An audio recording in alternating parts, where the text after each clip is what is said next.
Now, the question is, we have this type of devices and they are connected as we just saw.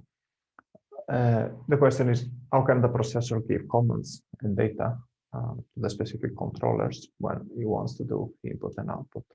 So there are basically two ways to go. The first way to go here is to have basically direct communication with the controllers.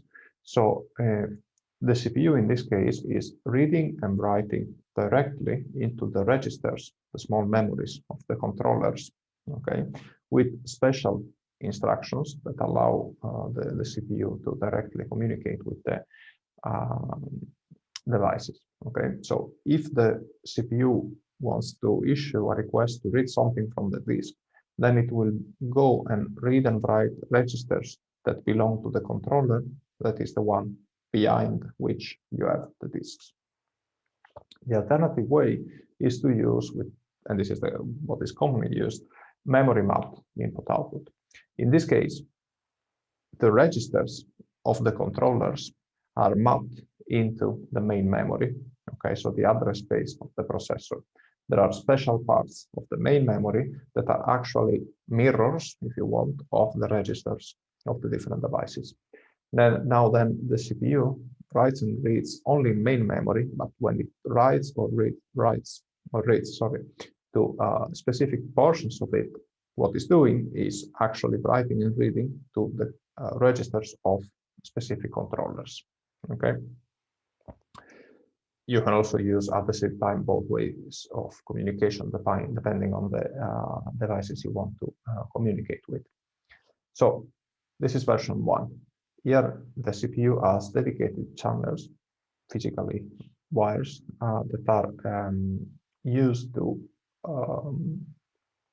allow the CPU to run dedicated instructions that can write or read specific bytes in the memory of the controller.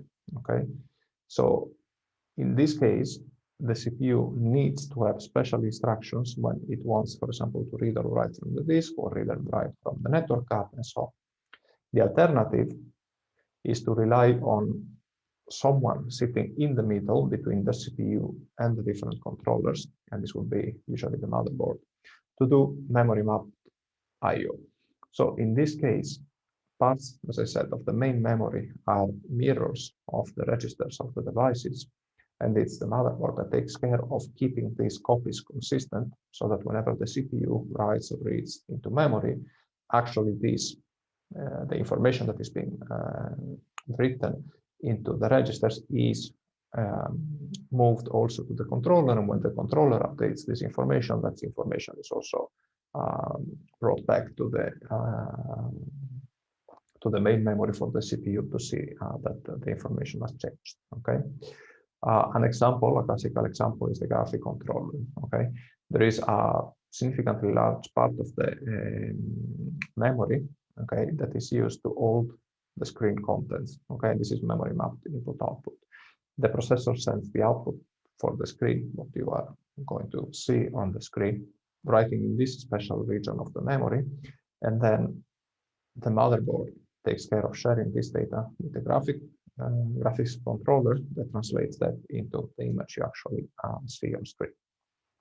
And this is just an example of specific portions of memory in which that are reserved for specific controllers. Okay, for example, for this controller and so on, for the graphics controller and so on.